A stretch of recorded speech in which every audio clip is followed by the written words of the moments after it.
Dr. Daniel é mestre e doutor em Direito Processual, membro efetivo do Instituto de Direito Processual, IDEPRO, é juiz federal da 21ª Vara da Seção Judiciária de Minas Gerais e é professor titular do curso de graduação em Direito do Centro Universitário Newton Paiva, além de cursos de pós-graduação e de preparação para concursos públicos na área jurídica.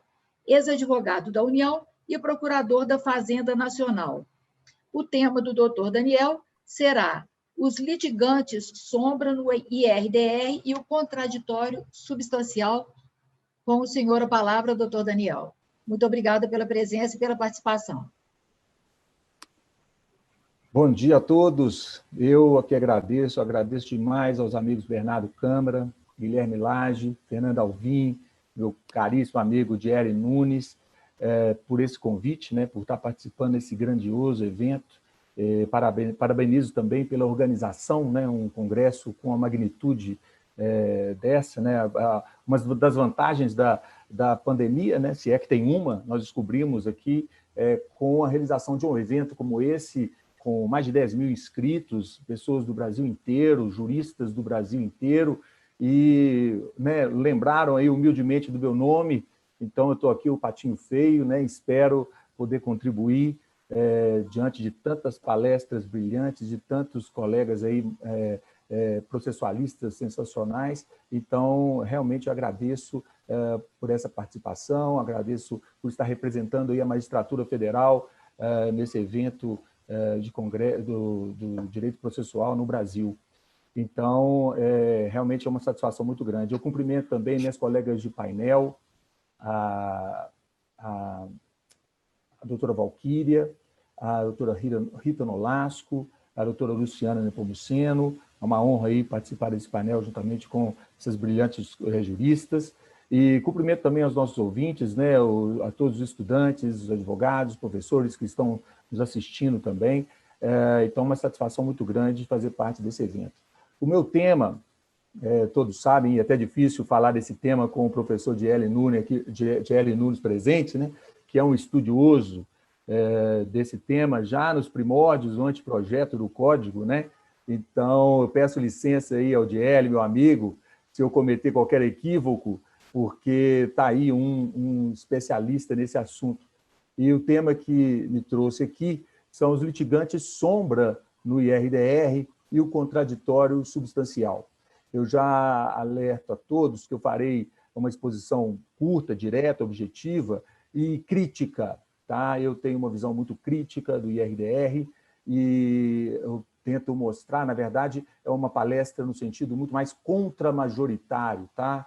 Então, uma visão contramajoritária, para a gente não ficar aí chovendo no molhado, porque não tem dúvida que o IRDR é a estrela do CPC 2015, se nós podemos dizer assim, é o instituto mais novo, mais novidade, aquele que foi como a pedra de toque aí para resolver o problema da celeridade processual, para garantir aí uniformização de jurisprudência. Então, ele é a galinha dos ovos de ouro do CPC de 2015, se nós podemos dizer dessa forma. Então, falar mal do IRDR é arriscado, né? Criticar o IRDR é sempre arriscado. Então, eu realmente estou aqui para fazer uma crítica, para aguçar o debate, para instigá-los aí em relação a esse instituto tão importante. A doutora Rita já mencionou agora no início a exposição a respeito da suspensão, e agora eu vou entrar num ponto muito, muito crucial, a meu ver, que é a relação com o contraditório substancial e os litigantes sombra. E quando eu falo litigantes sombra, a muita gente fala, quem são os litigantes sombra? São aqueles litigantes ausentes, aqueles que efetivamente não participarão do processo e sofrerão as consequências da tese vinculante que será fixada no IRDR. Esses litigantes não são aqueles que fazem parte do processo originário do qual o incidente vai ser instaurado, né? O incidente é instaurado a partir de um ou alguns processos, né? E ele é instaurado no tribunal. A partir desse momento pode ocorrer ou não suspensão, né? Mas o fato é que essa tese vinculante a respeito de uma questão repetitiva em centenas, dezenas, milhares de processos na área territorial daquele tribunal, serão impactados fortemente pela tese que irá fixar, que será fixada, a tese vinculante que será fixada. E a questão que fica é, e as pessoas que serão afetadas, mas elas não são partes daquele processo ou daqueles processos dos quais o IRDR se originou? Esse é um problema muito sério. E aí a gente deságua naquilo que eu acho mais perigoso, que é a ficção jurídica do contraditório. O contraditório é um direito fundamental. O modelo constitucional de processo é um direito fundamental. Ele não é uma ficção, não pode ser uma ficção. E nem a lei pode transformá-lo numa ficção. Quando eu falo em ficção, eu estou falando no sentido assim, de que está previsto, mas na realidade não acontece.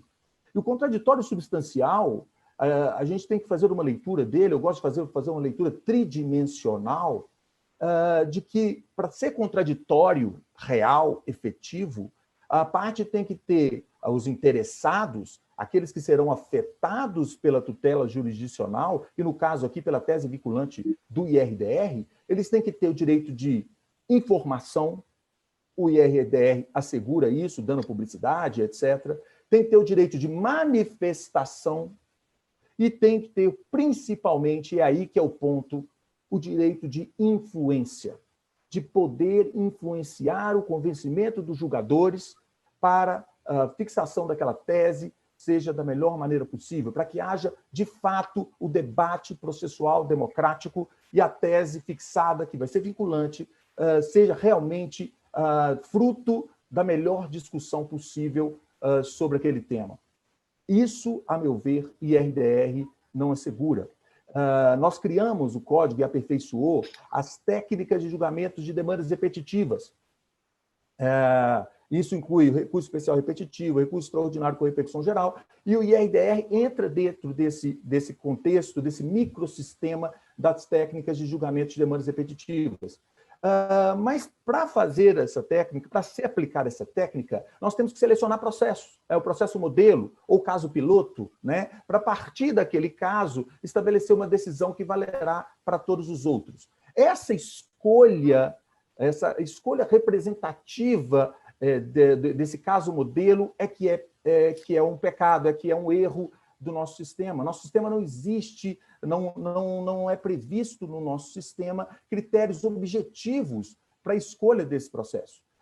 E esse é o ponto, e isso que, a meu ver, esbarra no contraditório substancial, porque os litigantes sombra são aqueles que estão ausentes, sofrerão os impactos, mas, de fato, eles não puderam, não conseguiram, não foram ouvidos no procedimento. É isso que é muito complicado. Eu trouxe aqui, eu vou pedir licença para fazer uma breve leitura de um trechinho pequeno de um voto famoso do ministro Herman Benjamin, do Superior Tribunal de Justiça, no RESP 911.802, do Rio Grande do Sul.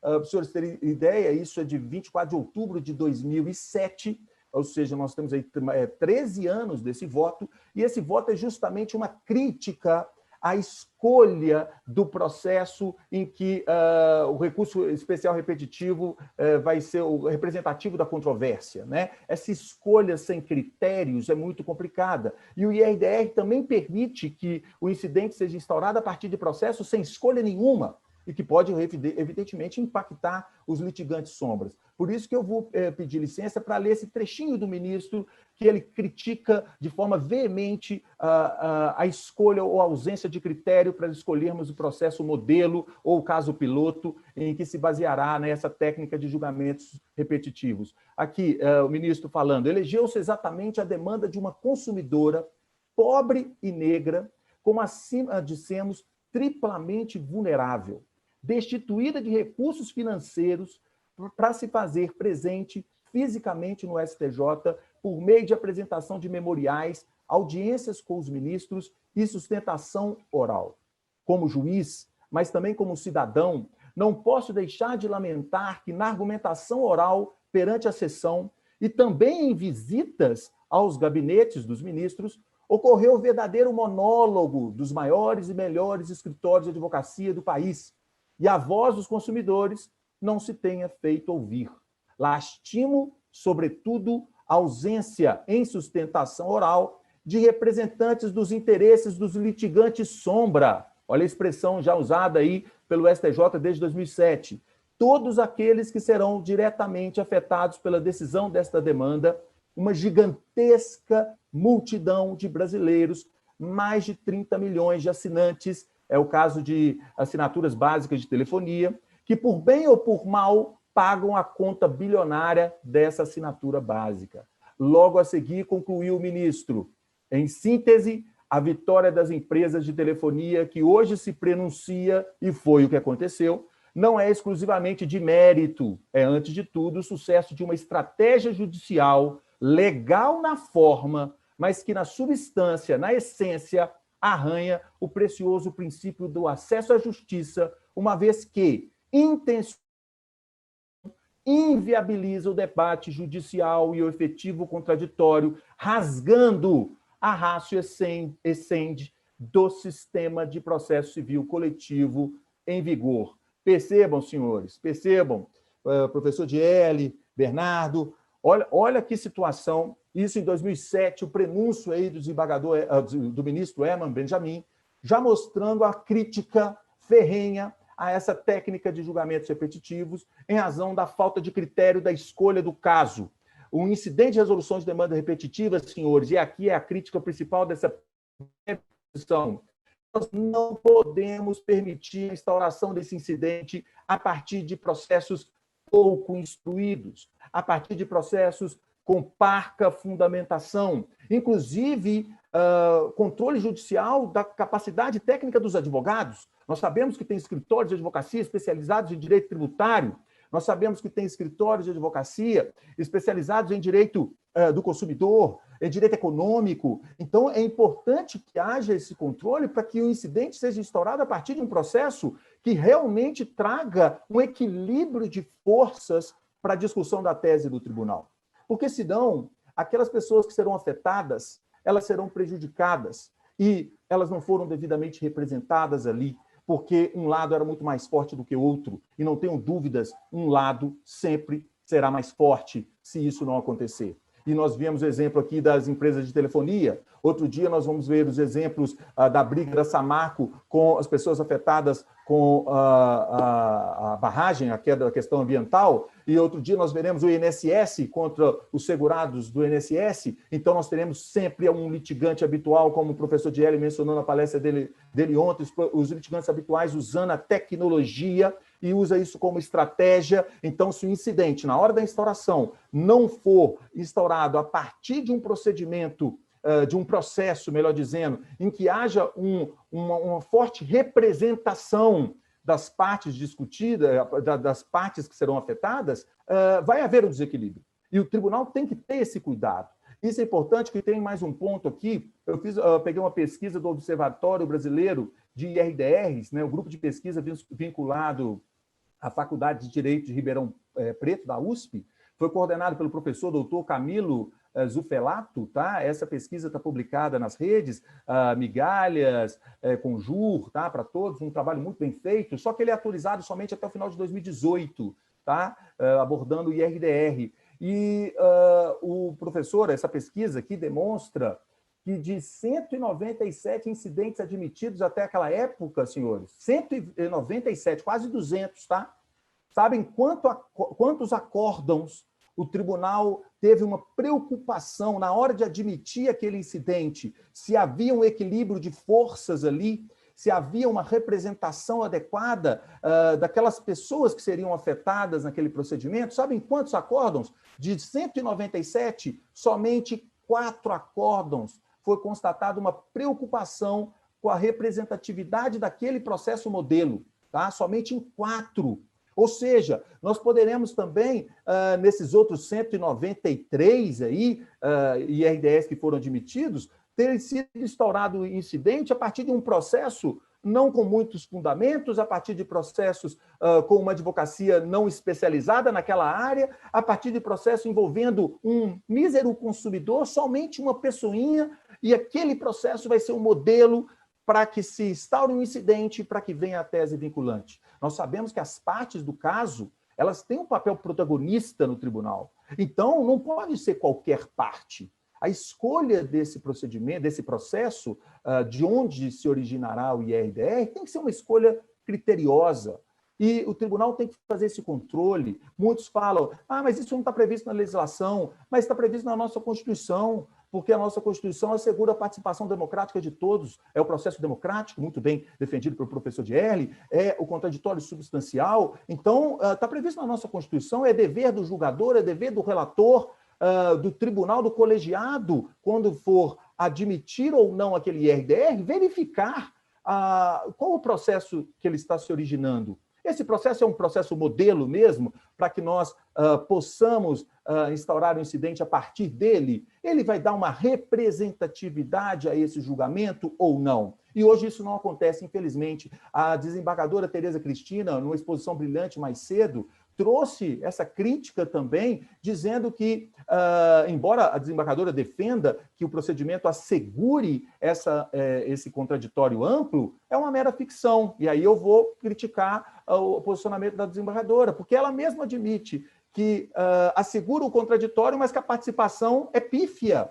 Inclusive, ela fez uma crítica aos advogados, ela falou que a OAB está deixando de se pronunciar, as próprias entidades, né, sindicatos, associações, que poderiam participar, não estão participando. Ou seja, senhores, essas teses estão sendo definidas num julgamento ali onisciente do tribunal.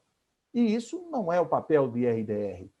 Então, é uma crítica muito séria que a gente tem que fazer, esse é o meu posicionamento. Eu trouxe aqui o posicionamento do direito comparado, e o professor Dierle está aí, eu não vou nem falar o nome do Muster Verfahren, porque senão o professor Dierle vai ter um colapso ali na cadeira dele, porque meu alemão não existe, né? Mas o procedimento, o modelo alemão em que se inspirou o IRDR, prevê a escolha de um líder a partir do momento que ele é instaurado, de um líder como parte principal, tanto de todos os lados, tá? Que estão em confronto naquela questão de direito repetitiva, lá, inclusive, na Alemanha, pode ser questão fática também, no direito brasileiro é só questão de direito, e para que aquele procedimento seja instaurado, escolhendo-se um líder, representando cada lado, para que aquilo possa influenciar o debate. E mais, as partes que serão afetadas, os sujeitos que serão afetados, podem depois optar por não se submeterem àquele procedimento, aos efeitos daquele julgamento, o sistema opt-out, que nosso direito não admite, quando a parte perceber que o líder não foi diligente, que o líder não trouxe ao debate os melhores argumentos, que a discussão foi pífia, que o líder foi negligente no trato do processo, no trato do incidente, né? Então, as partes podem não se submeter aos efeitos vinculantes que irão prejudicá-las quando elas perceberem que o procedimento não foi representativo de todas aquelas pessoas. Então, isso é muito sério, e no direito comparado isso já existe, e nós copiamos, né? Mas nós não colocamos essa exigência expressa dessa representação no nosso direito. Na class action americana, se nós formos falar no sistema como law, também há o controle de representatividade no processo coletivo americano. E aí a classe, né, tem que estar devidamente representada para que a tutela coletiva possa ser admitida, o processo possa ser admitido. Há essa preocupação justamente pelos impactos do julgamento, e que não acontece no direito brasileiro. Então, senhores, a visão crítica é toda voltada a isso. Por que não há esse controle objetivo da representatividade? Isso, com certeza, dará muita eficiência, né, à tutela jurisdicional, à tese que será fixada, porque ela vai atingir pessoas que, de certa forma, estavam representadas, sabiam e poderiam ter influenciado, e, na verdade, influenciaram a partir do momento que elas estão efetivamente representadas.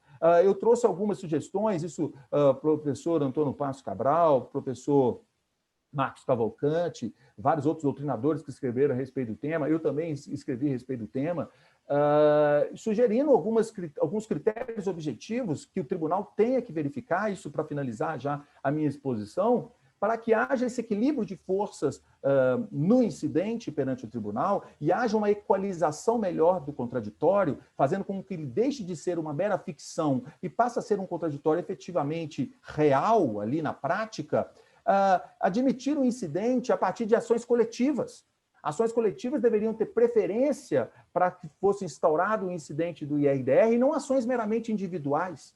Agora, se for ação individual, que tramitando em primeira instância, por exemplo, se um juiz que está solicitando IRDR a partir dela, que sejam ações individuais com litisconsórcio ativo, passivo, ou seja, há uma pluralidade de sujeitos ali que pode, essa pluralidade pode impactar o debate do tribunal, pode ser importante na discussão no tribunal, processos em que não haja limitação de cognição, né? Instaurar o IRDR a partir do mandado de segurança, que não admite dilação probatória, embora seja uma questão só jurídica, às vezes a limitação da cognição, a limitação de produção de provas pode repercutir na discussão da tese jurídica do tribunal. Então, seria melhor procedimentos em que a cognição foi ampla. Esses procedimentos deveriam ser priorizados ao invés de procedimentos com cognição limitada. Procedimentos que tenham intervenção de terceiros, assistência, denunciação da lide, esses procedimentos que terceiros estão intervindo, de certa forma, com interesse jurídico e etc. e tal, deveriam ser privilegiados esses processos, porque aquilo vai gerar uma maior amplitude da discussão no tribunal. Evitar processos puramente individuais, de um autor isolado contra um réu isolado, porque isso limita a discussão depois que o incidente foi instaurado no tribunal e acaba que o contraditório será uma mera ficção e não uma realidade. Senhores, eu acho que eu passei um pouco o meu tema, estou finalizando agora, mais uma vez agradecendo. O objetivo realmente foi só instigar o debate, trazer uma visão puramente crítica do IRDR nesse aspecto. Então, espero que tenha contribuído. Mais uma vez, agradeço demais ter participado e contribuído um pouquinho com o debate. Muito obrigado a todos.